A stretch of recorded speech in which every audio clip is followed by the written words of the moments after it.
All right. Good morning. Let's see. So I actually think of myself as an accidental entrepreneur in many ways, because I didn't come out of college thinking of myself as going off and starting companies. I actually began in a large company environment, and in hindsight realized that I was actually doing very entrepreneurial things within a context of a large company. And so from that experience, and I gradually worked my way down to doing this succession of small startups, and now have a hard time imagining going back to a large company environment. But that experience has sort of caused me to develop a theory that entrepreneurship, there's a DNA to being entrepreneurial in the way you think about things, regardless of the setting that you're in. It's a way, it has to do a lot with asking the question why a lot. It has to do with always imagining and thinking that there could be a better way, not sort of accepting the status quo. So it's a mindset as much as anything from my perspective. In terms of characteristics and personality traits, the Timex watch ad comes to mind. It sort of takes a beating and keeps on ticking, takes a licking and keeps on ticking. And I think persistence and determination, or sometimes it's often characterized as pig-headedness, is an important characteristic. It's also choosing a voluntary lifestyle of rejection, much in the way that sales jobs often are. So you have a great idea, you're very attached to it, you're passionate about it, and you have to have the thick skin to endure a lot of people saying, "What, that really sucks. That's not really, can't see how that would work." People telling you you're wrong. But joking aside, I think kind of ultimately what it's about is striking that right balance between being passionate and being in love with an idea or a vision that you've created, and at the same time taking input and being open to influence. And those are very hard things to balance. I think one of the real kind of, the fatal flaw, if you will, of entrepreneurs is becoming so attached to their idea that they don't kind of see what the world around them is saying, and kind of going right into a wall sometimes, or just kind of not hearing. So at the same time, you have to, in the face of people saying this is impossible, you can't do it, the odds are against you, have that passion and conviction and determination to pursue. So there's a lot of it that is judgment and instinct that comes into play, which I would, another bias of mine, just based on my own personal experience, is beginning in an area that you have a particular insight or domain in gives you that leg up, and because you always have to assume, if you're pursuing an idea, that there are going to be at least a dozen other smart people in the world thinking of the same idea. So what's your advantage over them? And the domain expertise, at least in sort of my experience, has played a very important role in that. It gives you that unique insight as to what's flawed about this industry or this area. A lot of people have great ideas, and I think actually, not to denigrate that, but I think kind of having the great idea is actually not the hard part. Many of us can envision sort of a destination point.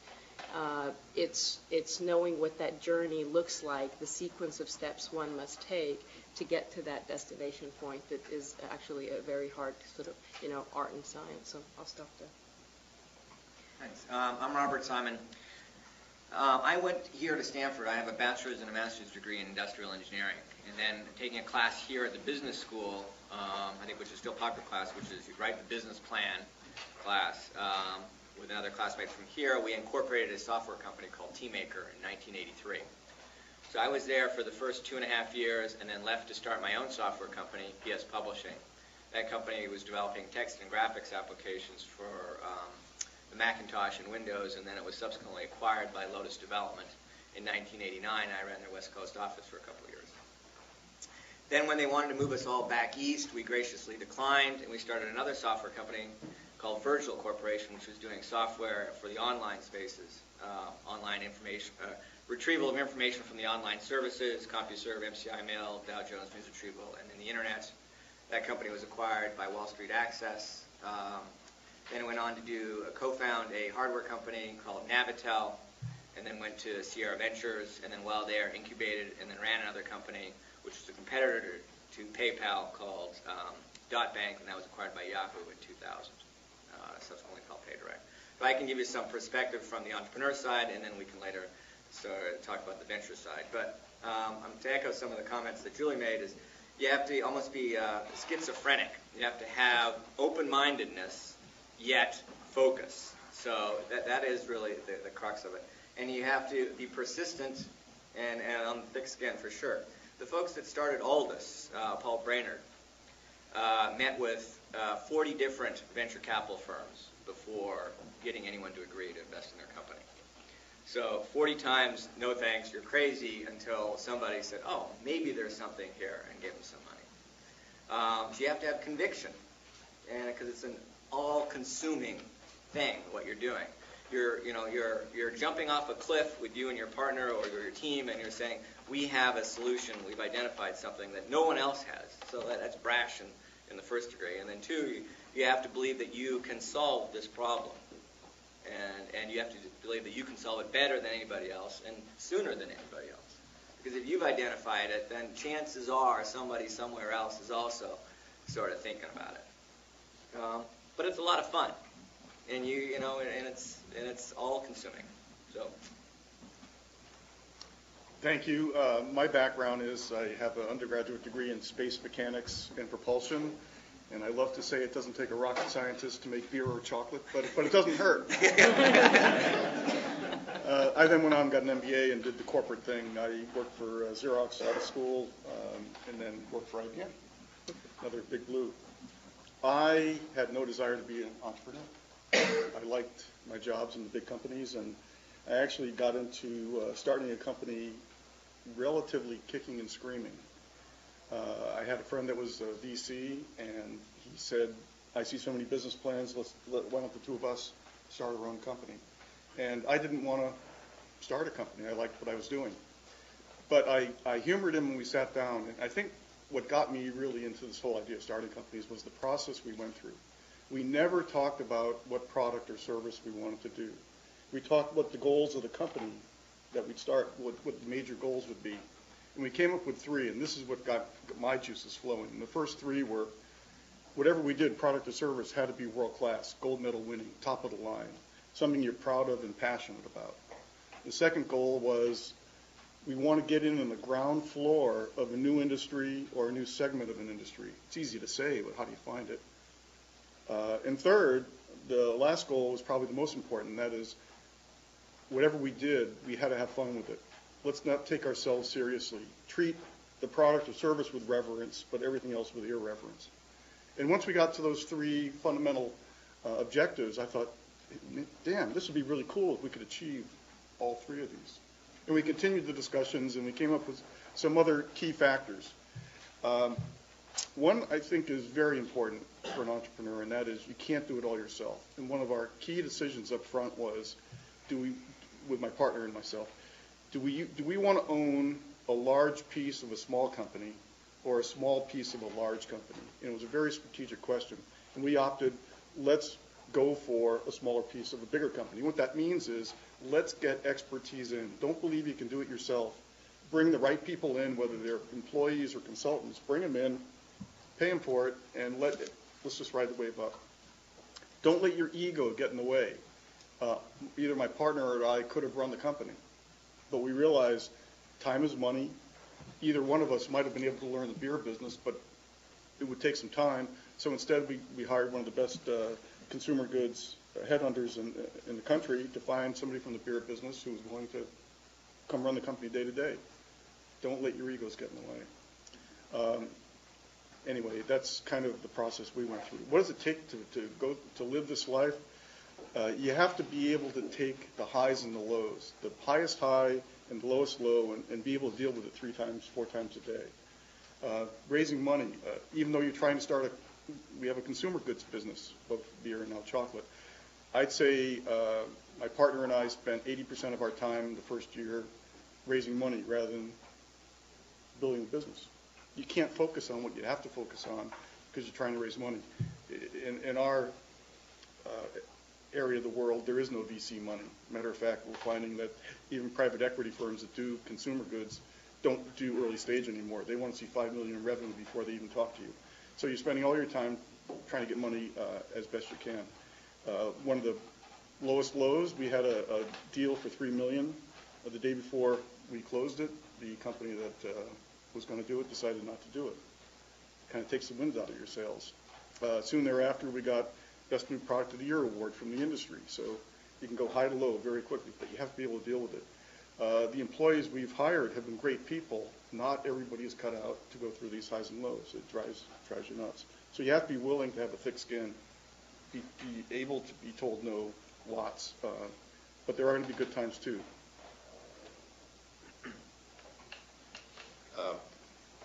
My background, I was a designer, kind of a potter before coming to business school here, and made my living as a very small business guy, selling my own work. I got out of business school and I worked for Williams-Sonoma for a few years, did a big startup funded by a large retail company in the UK for 3 years, and came back and worked for Nature Company and Smith & Hawken before starting Design Within Reach in '98. And it plays into something there where we're all different. I think that the entrepreneurship thing is probably a DNA trait and different characteristics here. But to me, that issue of in terms of success, going into some industry, where you actually do have some type of domain expertise and passion is really key. Or I certainly couldn't have done it without that, because the world is very competitive, and all throughout the fundraising, development of business, your credibility and your confidence is in many ways related to the intuitive way that you make decisions, and your knowledge of an industry, I think, is really key. I was luckily, it was in the State of the Union thing last night, sort of thinking, I think just if someone's there wondering if they're an entrepreneur, it's probably not the right place to be. It's kind of like if someone says, I want to be a politician, but I'm not sure. You're either the kind of guy that can make compromises and do what politicians do, or you shouldn't be in that. You've probably been doing it since you were a young age, and I think of the entrepreneurial stuff kind of the same way. If you're really like taking risks and probably have some problems with authority and are more interested in your own solutions than other people's solutions, I think those are good traits. The issue brought up about being rejected, we were only rejected by 15 VC firms, not 40 like the other guys. But I think it's part of not just people saying no, but you have to be willing to be laughed at. And feel comfortable with that. I mean, it's kind of an absurd dimension to it, but really not to take yourself too seriously and then take yourself completely seriously. But I think that issue of failure not being an option, failures are like a mathematical certainty in new products. That's just the way it is. And if you're an artist or a writer or something like that, you're so used to making mistakes all the time, it just comes with the turf. So you don't really view failures as personal rejection or failure. It's just part of the process. And the other one I'm thinking about, just kind of like a gambler analogy. They say that compulsive gamblers are people that get more euphoric experience from their winnings and tend to not worry about their losses. And people that don't gamble have the opposite. They feel so bad when they made a mistake that they can't imagine. I think that entrepreneurs are a little bit of that gambling profile where the buzz that you get from getting something right and really doing it really lifts you up there, and that way you can deal with all of rejection and other issues. All right, thanks very much. So what we'd like to do is take about 20 minutes to open it up to questions. And as I reflect on the answers so far, they've focused quite a bit on personality issues, and maybe you also have a few more questions about skills. So just skills, developing the skills that are necessary. So we have about 15 minutes left on this series before we move into the other side. Maybe, I'd be curious to hear how important you think it is to have experience working in an industry, specifically working at a big company in an industry prior to starting something on your own. Obviously it's helpful, but do you think that it's necessary? And I guess this goes for all of you. Well, it's interesting. I used to say that it was absolutely essential, and part of that was because the first few startups I did, I worked with people who'd never been in a larger company, and I was very arrogant and said, they don't know what they're doing. They're just learning it as they go along. This is so inefficient. It's frustrating, kind of figuring it out day to day. But I have softened in that stance, and my perspective now is that I don't think there is any part of what's so magical and kind of no one's really cracked the code on what it takes to be a successful entrepreneur. It can happen any number of ways. My own bias, and I would echo what Rob said, I don't know how I would have been able to do what I've done were I not doing it in an area where I have deep domain knowledge. Now that I've done it a few times, I now kind of abstract the skill set and say, I might be able to move into another industry that I know less because I know kind of the framework for how to get a company going off the ground. But starting out, I don't know how I would have pulled that off. I think that the larger company experience, I started at a Mondo company, Telco, Bell South, huge company. And you think, how can you be entrepreneurial from a 100,000 person company? I think it's important to go there. It's a great grounding to learn organizational stuff, management stuff, skills. You get access to the best training in the world, but don't stay too long. That's my perspective. Stay there long enough to get that good grounding so that you know how to work smart, not hard, and brute force your way through it. But get out of there before you become the organization man, as some people like to refer to it. So I think it does give an advantage, but I wouldn't say that if you don't have it, you're not going to succeed. I would separate the entrepreneurship, just continuing on that theme, separate the entrepreneurship from the domain knowledge. To start a new company, you have to have someone in the team has to have domain knowledge of the problem that needs to get solved. It may or may not be coincident with the founding team and the entrepreneur. The entrepreneur is the guy that rallies everyone around it and starts the stone soup. He's the one that says, okay, let's find what's the same process that Pete went through with his group. Let's find an area, let's apply our business skills, our general organizational skills to solve it, and then let's find an area at which to apply it to. Getting in the beer business is kind of funny in that I never drank beer till I was 29. I hated beer. I never drank until I met my wife. She drove me to drink, and I thank her every day. And my partner in the beer business has never had alcohol in his life. But part of getting back to our objectives, finding a new segment that is on the rise and finding the craft beer segment was fortuitous. And we found that in looking around for company number 2, which is chocolate. Again, part of the criteria was getting in the ground floor of a high-growth segment. Really knew nothing about beer other than some home brewing. Really knew nothing about chocolate. But in finding a space that's rapidly growing, relatively rapidly growing, and bringing some unique ideas to that segment, you can grow a good business. Unlike Pete, I've been drinking all my life. I can speak from my personal experience, having worked for 3 companies that were in the 100 million to 200 million, 15 to 20% growth businesses in my industry was absolutely key. And having made a bunch of entrepreneurial mistakes funded by a $5 billion company where I wasn't fundraising was really valuable. Again, that was both credibility issues, and also if your objective is a significant business that may go public or something like that, to know what it feels like to be working in a more mature company that's operating really well, and to have kind of the industry contacts, and you may pull a board member or other people from that, was really imperative, I think, for me, in both credibility and just a confidence in where you're going, not just where you're beginning. Excellent. In the back row, please. Thanks. You mentioned confidence just now, which leads to my question about dealing with no's. And how do you deal with a crisis of confidence as a result of no? Can you describe what it is and how you react and respond to it? How you support CEOs? How you dealt with it? Yeah, that's an excellent question, and I can't say that I handle rejection well naturally, so it has been a developing kind of skill. I think the no is never easy, and for me, it doesn't just kind of roll off my back, but the most important thing I think the no does as a first step is kind of cause me to step back and say, why is this person saying no? And really kind of go deeper into it. And resisting that temptation to dismiss and say, well, you don't really understand because you don't know as much about this as I do. So really kind of, and then sort of I think moving into problem-solving mode and why are they saying no sort of helps to move past the initial kind of dejected feeling of, we were sailing, boom.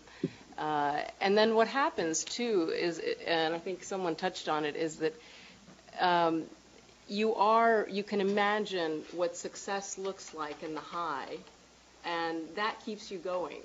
And so, the combination of that and really getting into problem solving and looking at it as part of a process, not the ultimate judgment of whether your idea is good or not, or that you're going to succeed or fail, but looking at it as sort of a step along the process and say, what can I learn from this? And then where's my course correction? And then sort of looking forward. Quick comment. When you're starting, and I'll speak to our experience, we're IT investors and life science investors. And then when you're doing a startup in that field, you come up with a thesis. You've identified a problem, and you're coming up with an argument why you have a solution for this problem. Number one, why there is a problem. Number two, why you have a solution to the problem. So you have to do a lot of homework on your own to convince yourself that you have something to offer here to address this pain point. So you have to come up with a lot of supporting data for yourself to convince yourself, and then others if you're going to go out and fundraise. Now, you are going to get some no's, but then you have to look beyond that and see if they are evaluating the same data that you are, see if they have the same assumptions about the data that you do.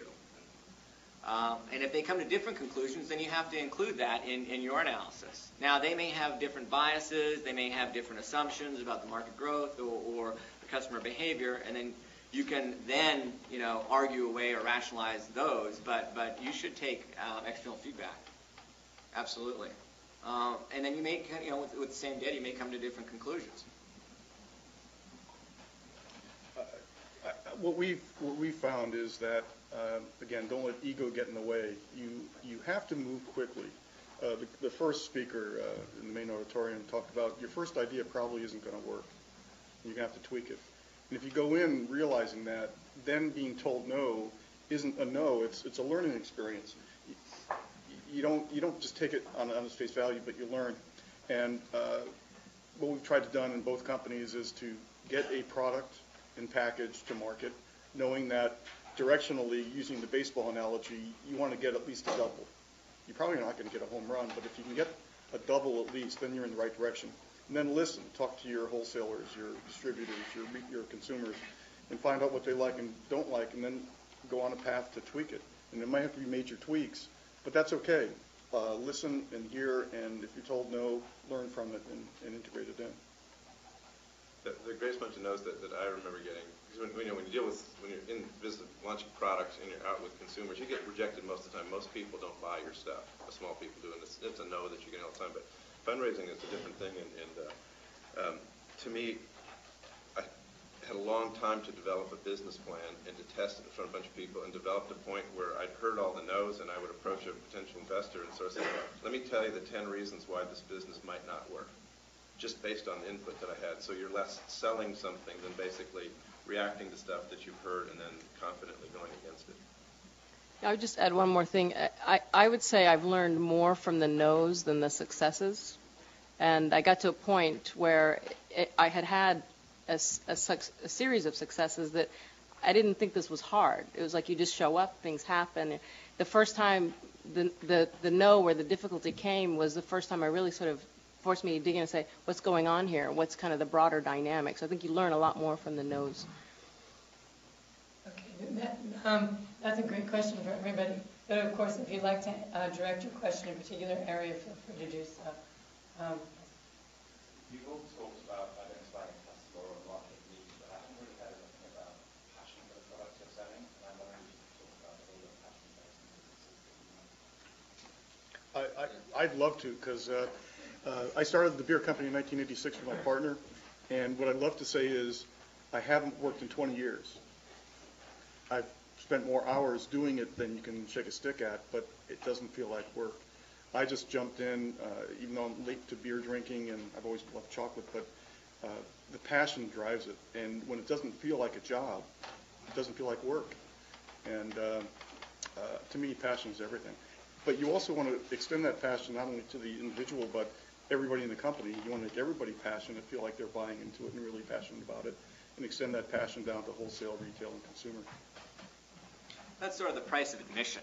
So that's why we haven't really talked about it. It's assumed to be there. It has to be there because we'll get into the lifestyle stuff. You're working, I don't know, pick your number, 12 to 14 hours a day, and when you're not working in the office, you're thinking about how you're going to make this thing successful. So it's a full-time job, 24 hours every day, every week. Just one comment. I was probably working the same number of hours in the corporation. So the trade-off wasn't that great in terms of hours, but it didn't feel like work. Yeah, I mean, I think it's not a job, it's a lifestyle choice in many ways, right? So I think you hit it on the head. Passion is assumed. I mean, it is absolutely essential because one of the key things I didn't talk about, I think, around what does it take to be a successful entrepreneur, I think the ability to move people to your point of view is very important. And that passion is infectious. If you're passionate and you have a vision, something that's either value-driven or based on saying, we can do better than this, right? And a passion around that, then that's the galvanizing force. It's infectious to the people that you're trying to recruit to the company, even to investors, and sort of that whole circle that you want to touch. And I think it operates kind of subliminally. It's kind of like, you can't be a business without a brand. It's your brand. Your employees kind of sense it. They pick it up in phone conversations, the investors. It's just kind of like, you could say it's the price of admission.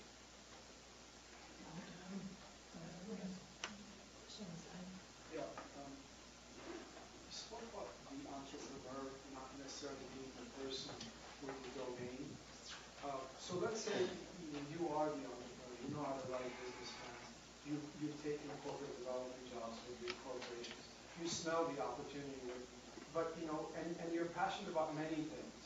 So where I'm having a problem is, what's an efficient way for an entrepreneur to come across both the idea and the domain? It's the intersection of these three things that need to happen. And time is the most precious commodity. You can't spend the rest of your life looking at industries and spending 2 years in the search fund each time. What would be an efficient way for a person that has all of these entrepreneurial skills to come across qualified ideas and be able to find the content people to put those ideas? Because once that thing is there, the rest is a process.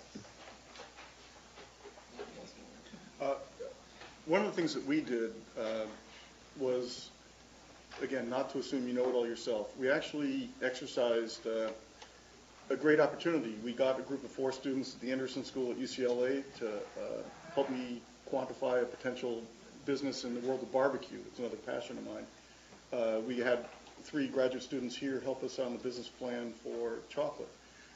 What came out of these students helping was they got a lot of cool information on their own, but in looking for an opportunity that's going to be growing, it turns out the barbecue business didn't really show that business opportunity that we felt might be there.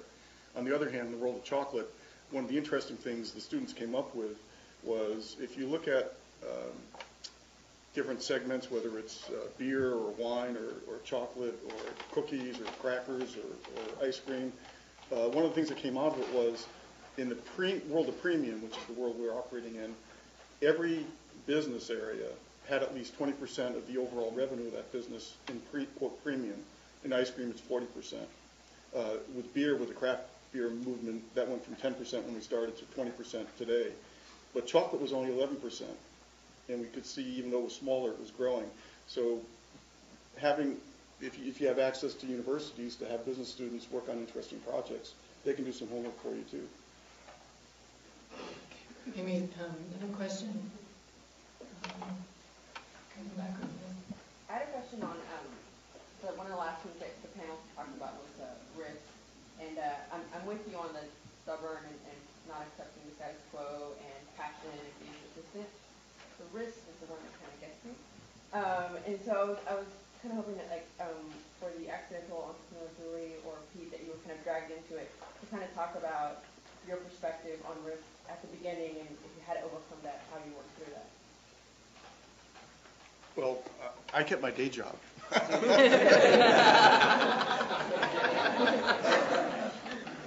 I kept my day job for a while, and the key moment was when my partner and I sat down after about 9 months in business, and we saw that the business had potential, but really wasn't growing because he had his day job and I had my day job. And that's when we decided one of us is going to have to do it full time, but we also jumped to the conclusion, rather than one of us, let's hire somebody from the outside to run it day to day. I came on another year later, being the outside person rather than the inside person.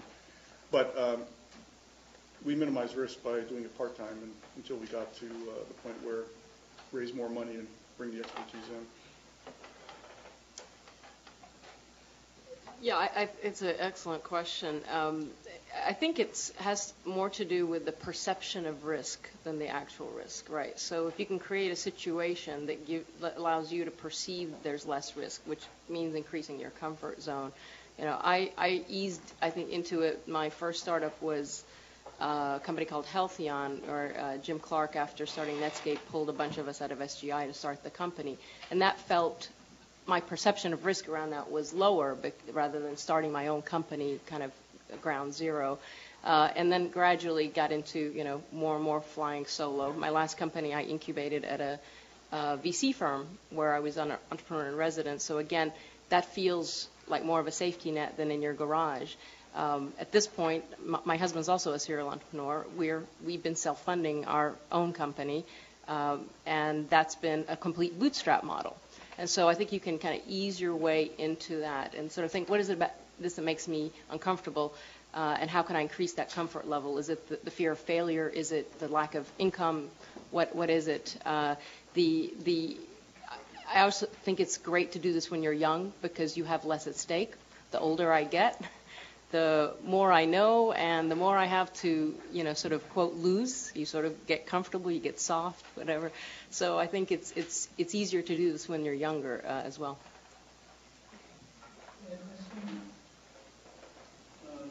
My name is Shishir Mukherjee, professor in the Institute of Management, Ahmedabad. Here we're sitting in a graduate school of business, and are we learning that it has to be in the DNA? You cannot train somebody to become an entrepreneur. In a way, I'm asking, well, what motivates an entrepreneur? Is it money, or is it desire to become famous? What is the difference between a non-profit and profit sector?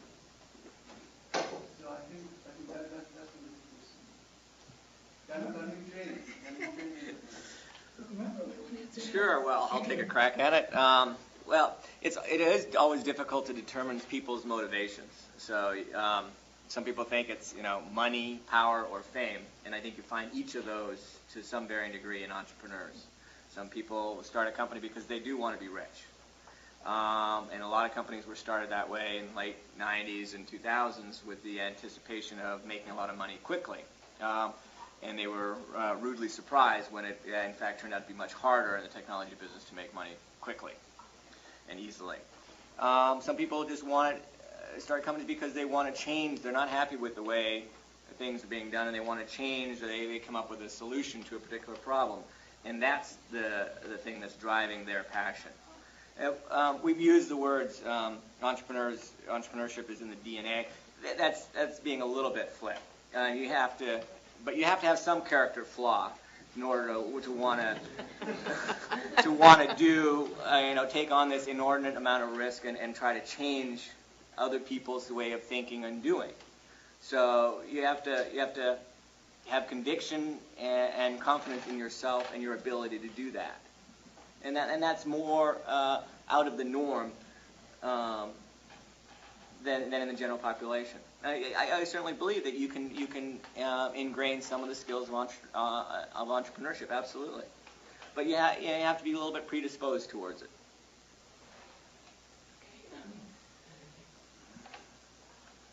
My question is, so let's say I'm juggling a few ideas onto to pick as to which I'm going to pursue finally. So how far guts and passion comes into play, and how far analytics come into play in choosing say 2 or 3 company ideas which I'm going on. Maybe one, I love it, I absolutely want to do it, but processing some information and analytics, it might not be at that point the best to pursue, but I might have something which is kind of the other way. So what should be the right? I would say if you look at something and say, wow, there's an opportunity here because of objectively assessing the market, but you're not passionate about it, that's to me, that's a major warning sign. It's like that's for somebody else to capitalize, but I would not pursue something I wasn't just deeply passionate about. And the converse is true. If you're passionate about something, you can't convince yourself analytically that there's a real opportunity here worth going. You can't imagine an equation that works from a business standpoint, then that's also a warning sign. So I'd say both are necessary. I would agree. I get calls every day from people who want to start a beer business. When we started our beer company, there may have been 10 microbrewers out there. Now there are 1,500. So it's a whole different perspective on what the business opportunity is. And you have to integrate the passion with the ability to really have a differentiatable product that has some growth potential.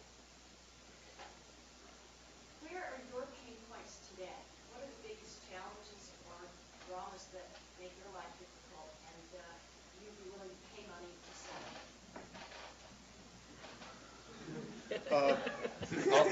I'll tell you. I love food and drink, obviously, and so started two businesses in those areas. The climate at retail has changed over this 20-year period, and the ability to get on the shelf is harder and harder and harder. Why? From a distribution angle, there are fewer distributors, there's consolidation. Fewer distributors mean bigger portfolios, and how to get a startup attention within a distributor that has a big portfolio is very difficult. Retailers have fewer buyers. They represent more product areas, so there's very little time to talk to a buyer, and then just the time to get on the shelf. So the pain is, with a great idea, getting from initial acceptance from, let's say, a retailer to on the shelf. I'll give you an example. One chain that we got approved in took 15 months to go from approval to on the shelf. Everything just takes so long these days in this business.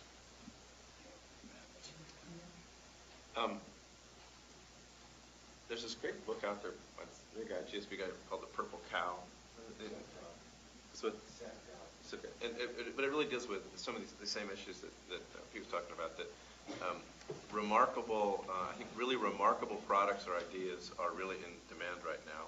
And those that don't solve some fundamental problem, probably dealing with our lack of time and the oversaturation that we have with different options, to me are challenging. So I see different opportunities out there all the time, but I think that large one about really the specialized nature of what you're doing and having some extraordinary, remarkable characteristics are really key.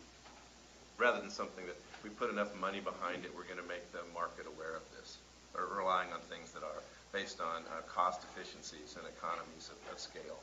For an entrepreneurial level, I think you have to have something that has far more kind of a real strong kind of character than that.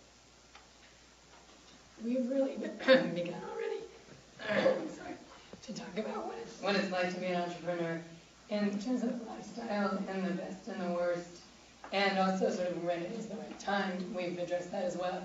But if you'd like to add a few comments that you may have prepared in advance on that topic of when is the right time, what is the lifestyle, and then we'll continue our questions. Is there anyone who would, or do you feel you've already addressed it in the questions? Maybe. I'll follow up on some of the comments that Julie already made on when's the right time, and getting back to your question on risk. So I would separate the risk from into sort of personal risk and then financial risk. And we've talked about ways to mitigating financial risk, which is, keep your day job. So on the financial side, you sort of look at it as one end of the spectrum. You have the luxury of personal assets or family assets or a spouse that's able to support you while you potentially don't have income for the next 12 to 18 months. The other end of the spectrum is you're unemployed, so your opportunity cost is zero. And if you look at going back maybe 15, 20 years, with the downsizing in Southern California of a lot of the military contractors, a lot of very talented engineers found themselves out of work, who were working on, at JPL or TRW, and there was a huge increase subsequently in entrepreneurship and new startups down there. So, the financial risk can be, one of two categories. On the personal risk, you just have to say, am I willing to put myself out there and risk a personal failure and ridicule for what I believe to be is a reasonable idea? And then you got to follow that up with compassion. If you're not totally committed to it, people that you work with or your potential investors will smell that, and they'll see, oh man, he's giving it a shot, but when things get tough, he's probably just going to cut and run, and it's going to be very difficult to build support, build a team around you if you're not totally committed. I think getting some experience in the larger company environment is helpful. What it allowed me to do was to realize that I had to do something different because I was sort of bored stiff. And unlike Pete, I didn't keep a day job. Necessity forced me to sort of say, life is looking a little shorter here, and you really want to do something that you believe in. So I left the job and sold a house and gave myself 12 months to write a business plan and to thoroughly research a market. But I really didn't have any other option because I just needed it sort of personally and spiritually. Okay. Any questions, please? Many of us living in the Valley are very familiar with, or at least somewhat familiar with, some of the travails of starting a technology company, but I'm starting to see it.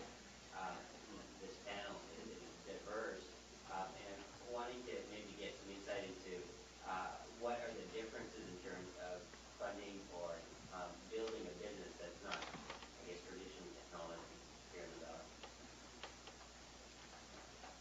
Well, I kind of mentioned part of it before. In consumer goods, there is no funding. There are no VCs. There are no private equity firms. So it's all personal and angel in making contacts. And one of the strategies we have with the beer company and with the chocolate company is, okay, you can do your spreadsheets and figure out how much money you're going to need to raise, 1 million, 5 million, whatever the number is.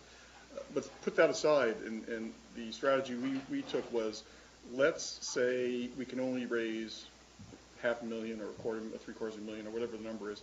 Let's come up with a timeline and deliverables and say, if we raise $500,000, these are the things we're going to deliver, so we can show we can meet what we're delivering. And in the world of beer, we had 5 rounds of financing. We ran out of money that many times. We couldn't raise that much. Our first round was $20,000. Our second round was $50,000. But we always had deliverables to say we're going to meet what we say we're going to meet. And I think if you're not going to do tech with VCs, you got to really have to take the approach. You're never going to raise enough money initially. So do it step by step and show that you can do what you're going to say you're going to do. I think that there are some second-tier or smaller firms that play in those fields that you can network into through angel investors and other people. That's certainly been our experience, but I think that they're probably out there. I know that they are.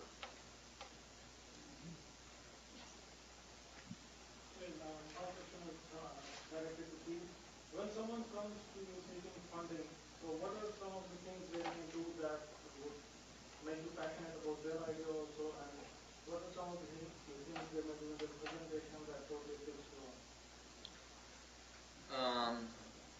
Okay, so wearing the venture capital hat now, and how do we evaluate the passion of an entrepreneur? One of the things I like to see is if they've been moonlighting on this particular project for some period of time, if they aren't able to take the financial risk of quitting their job, if they've been working on it for the last more than 3 months, because that shows a level of understanding of the problem and maybe some interaction with customers, and maybe they've gone so far as to build a prototype. So those are all very positive and concrete steps. I would look for an articulation of the problem from the customer's perspective. You don't really know what you have in terms of product until you've got 3 or 4 customers, but you have to begin the process of talking to customers from the beginning. That's the lesson I learned, and we see it repeatedly on the venture side. One of the things that would be a red flag is sort of like, well, if we don't get this thing funded, we're going to try something else. The lack of conviction. Because I, as the investor, I'm counting on you to be the domain expert and to be the most knowledgeable about the problem. I'm never going to know as much as you do. So I am trusting you to do your homework. And that's, it's a kind of leap of faith on our side, too.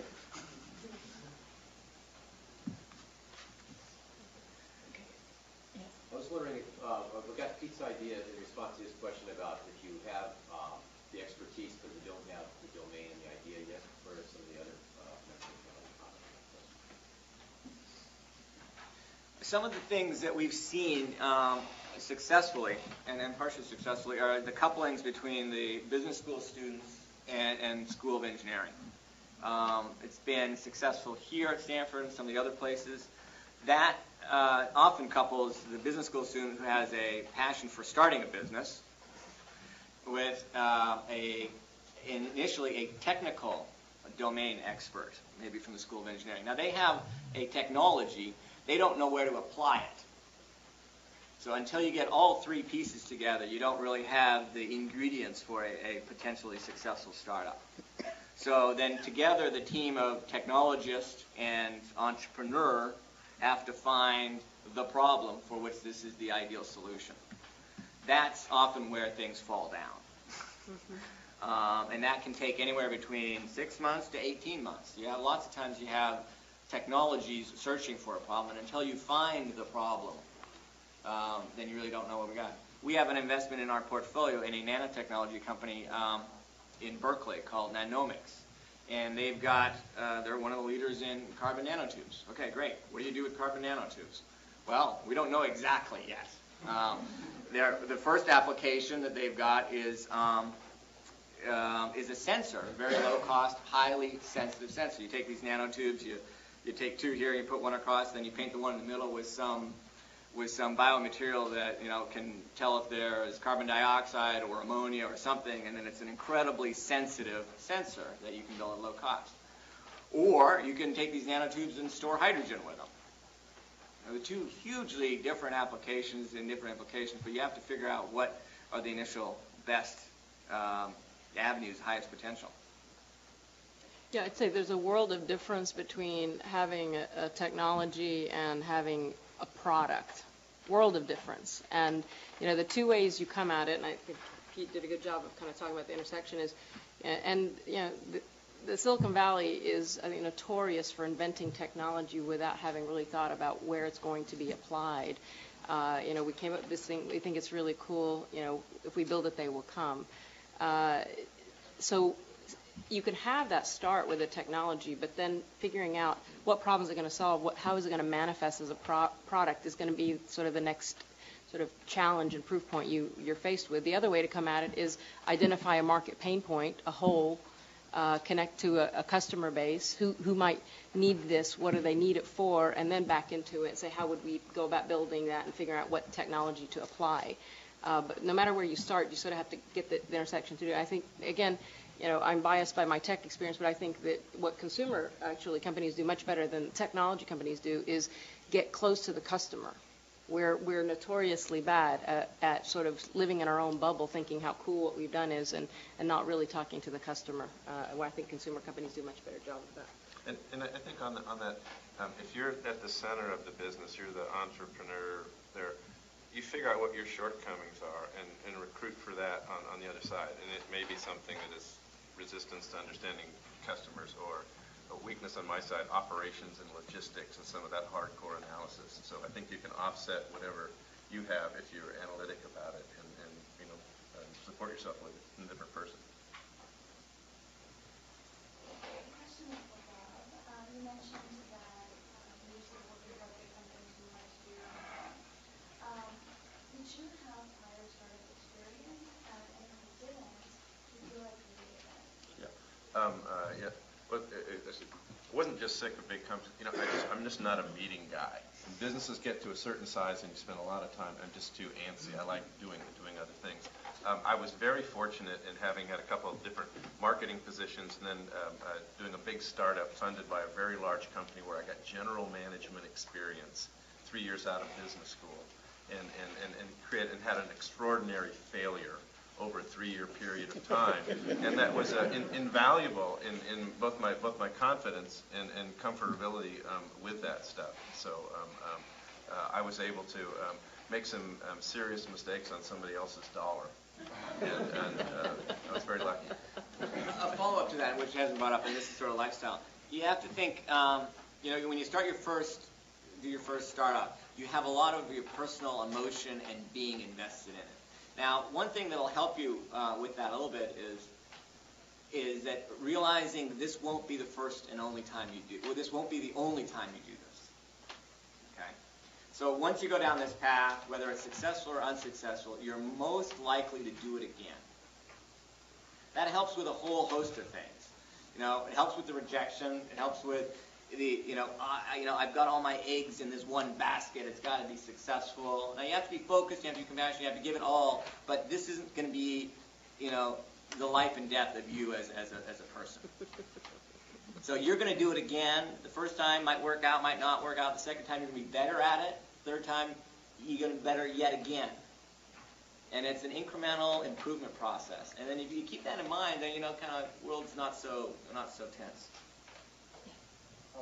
I've been listening to this very eagerly. I'm a little older than most of you. And one of the interesting things is to see how evolved you people are as entrepreneurs.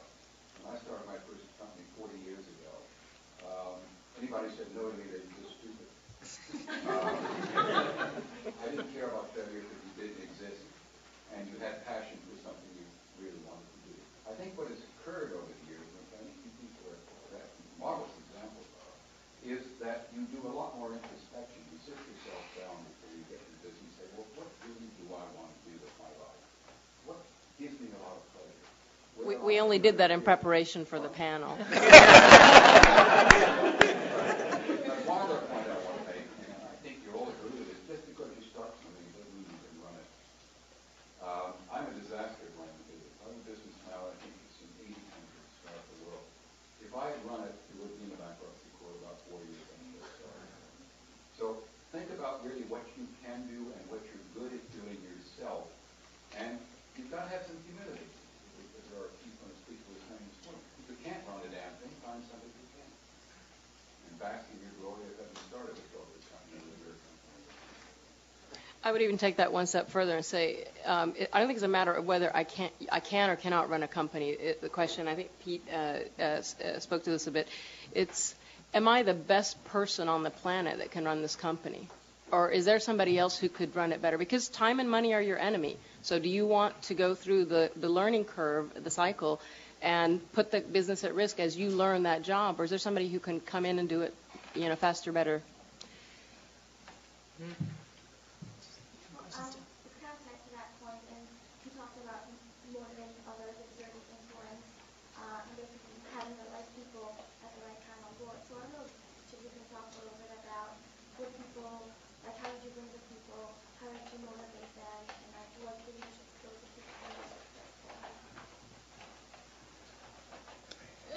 Sure, I'll start. I think that's an excellent question because one of the key, if I were to attribute sort of success to one key thing, assuming you figured out that you're really an entrepreneur and all the stuff we've been talking about, is it's about the people at the end of the day.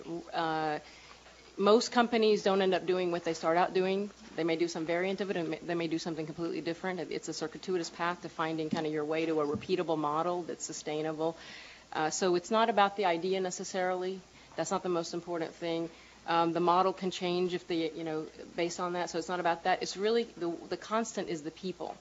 And the first few people in a company, and I learned this lesson over and over again with each company, really set the tone and the culture of the company. I mean, the entrepreneur at the end of the day does it kind of to the greatest impact, but those first few people as a group, how they function as a group, really sets the tone for the company, and that has kind of a lasting impact. So what I'm learned to do more and more each time is be more and more thoughtful about what kind of people do I want in the company. I used to only think about it from a domain skill set standpoint, but what I really sort of realized is, are these the kind of people from a value system standpoint that have values that are consistent with what I want to create here and that will support sort of the mission.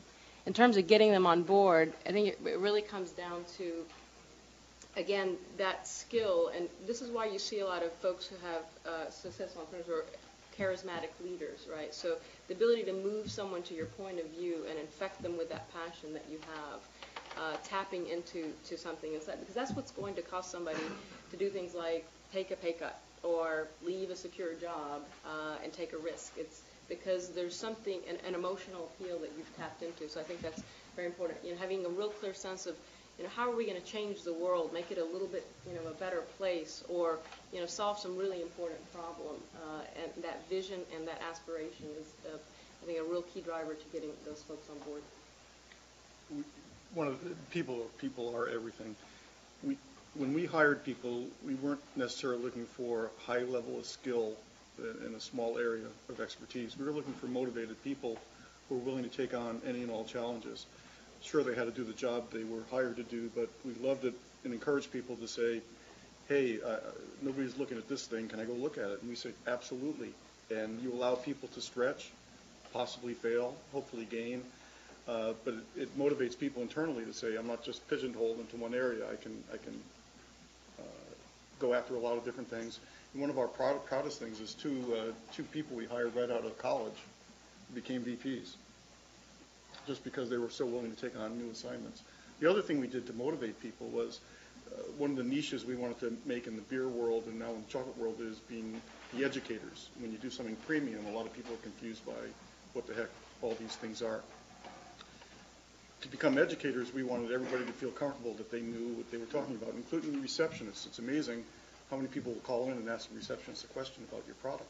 Well, we want to show that we're experts, so every employee had to pass a beer test. And it's not just drinking, but we wanted to have people really get passionate about the product, know the product inside and out, so that's what we did. Yes. You know how conventional wisdom is that in a corporate environment you have a mentor, okay, who mentors you through your career, et cetera, et cetera, et cetera. So you're this entrepreneur, you're going out on your own, knowing what you know now. Would it have been important for you to have had someone who could have held your hand and helped you avoid some mistakes during the process of getting to where you are now? Or is it more invaluable that you failed at times and did it on your own to get to where you are? I can speak to that your relationships that you're relying on all the time in periods of failure and needing feedback and all that stuff are part of the business. There may not be a specific mentor, but that deal of calling up and knocking on the doors and really being persistent of the most talented people in your industry and the people that you respect the most and using them for feedback all the time, I think, is absolutely essential. It's not a situation. If you think that you're in this thing alone and not getting advice of people that know a lot more than you, I think you'd be in a pretty difficult spot. We used our board. We had a small board, 4 people, maybe 5 as we grew, and that was a great forum for bouncing ideas off of, getting a lot of strengths from other areas. So in a startup where you've raised money, or even prior to raising money, you can have a board of directors or a board of advisors. Even in a corporation, you can identify someone as a mentor. But when you're just starting out on your own, you can also find and pick your own mentor. People are very willing to mentor, to help, to coach, to guide someone who's starting a company.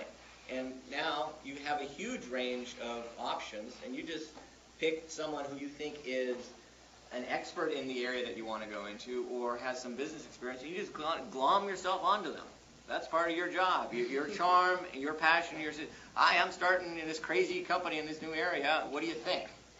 And you get them through your infectious personality and optimism to spend an hour with you, an hour a week, an hour a month, or whatever it is. and they're now your mentor, one of your advisors.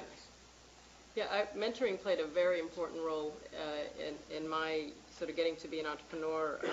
I had mentors when I was working in large companies who really encouraged me, and I never had a normal job. I kind of cleared the way and said, go do what you think needs to be done, and I think that encouraged me and helped me to tap into a lot of the skills that I think I needed to be an entrepreneur. And times when you say, I can't do that, or you're intimidated, they would be there to say, yes, you can, go do it. So that was essential for me, and some of those folks have continued to play a role as I've moved into starting companies as advisors that you go back to, and sort of when you're struggling with something or for validation and support. I think that's an important thing. I've seen entrepreneurs kind of do it solo, and I think that's very hard. It's hard enough as it is. That makes it so much harder. Building that support network of people that are going to advise you both professionally, emotionally, personally, on all those levels ends up being a very important reinforcement. And I think that the really talented people out there that have had success, no one has a whole lot of time, but if you're really clear about, I know you don't have a lot of time, here are the quick things that I need to know, we can win over people by a respect for who they are, and they're very generous with with the things that they actually know and they can help you with.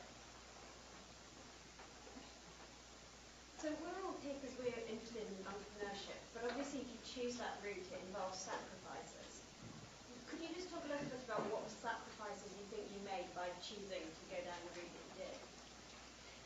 Not being able to have 20 hobbies.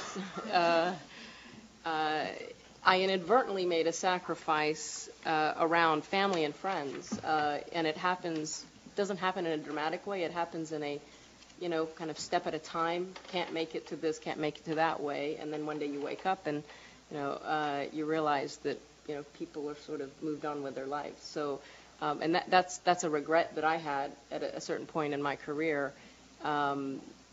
And then I tried to take with my last company, I said, I'm going to take a life-balanced approach. I don't want to get into that point again. And I realized that's quite impractical because, again, time and money are your enemy. So, if you're taking this life-work balance sort of approach, at least if you're in a competitive industry, the other guys aren't. And it's taking you more money to get there. So I think it's very hard. I haven't cracked the code on it to not do this in a 24/7 intense way. And that means time and energy are zero sum. That means you don't have the time and energy to do other things. And I think that's I'd say a perennial struggle and a challenge of being an entrepreneur. So there are lots of stories in the Valley about casualties on the personal relationship side, either deferred or you're in a marriage and it just falls apart because one of the other partner is working 20 hours a day and just doesn't have time for either the family or the spouse. So it's a balance, and finding ways to incorporate your support structure into what you're doing while maintaining a balance. But it's absolutely an issue. In the second company, my wife is our cocoa bean counter, so we get to spend time together at work. To me, I use the analogy of having triplets. I don't have triplets, but you kind of know what it's like to have a kid, and then you have some friends that have twins or something. But for a fast growth kind of startup, like the third thing, it's sort of beyond what you could really kind of imagine, and all those things that deal with sleep deprivation and total obsession and all that stuff. And you really there's a 3 or 4 year period where you have to suspend judgment about what's going to happen, and that's where I sort of believe that I think this passion thing is key, because having a real interest in what you're doing gets you through those areas, and if you're standing back and wondering, it might be a little tougher. So if somebody's batting around some ideas, I'm wondering if I'm waiting for something unrealistic and a light bulb moment of, yes, there's enough to go on here. So I'm wondering, from your experience, was there ever a moment where you realized, oh my gosh, I have to run with this, or is it something that really just evolves and you have to kind of take a step forward without having that real assurance internally that you have enough to make your business work? I would say, at least for me, has always been an aha moment, and it's just kind of when the different pieces click together, and you can imagine a way for this to sort of really be successful. But you don't stay there, right? It's transient, and then you wake up the next day and you think, I'm an idiot. This is never going to work, and so you go back and forth. But there is I can remember distinctly the moment when I said, the idea occurred to me. I thought, okay, there could be something here, and that's a memorable moment. I've had the same sort of experience. You're kicking around a couple different ideas. You're exploring one particular idea, and then at some point, it's enough to put you over the edge and then past the hurdle. And then you may waffle after that, but at some point you go, okay, this is strong enough to pull the team together and get going. My metric on it, having tried a lot of different ideas in the meeting, there's the smart people in the industry, the really smart people don't return your phone calls. There's something there that happens when you're seeding an idea, and it's kind of like, it's really gifted people kind of say, yeah, okay, that corroboration. Okay, we have time for maybe 2 more questions. So you guys talked about the fact that when you start up your business, it's not going to be your own time. You're going to have multiple chances and so forth. If you started a business and if that fails, and if you have another brilliant idea and if you want to raise money, go to VC, does it give you an edge to have started a company even though it failed, or is it a disadvantage? I wouldn't say it's an edge, positive.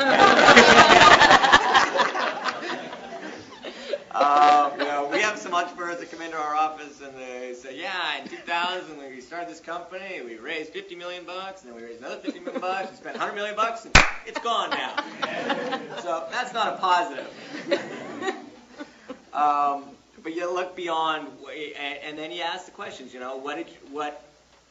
what was learned from that experience, both by you personally, what were the challenges that you faced, what were the incorrect assumptions, and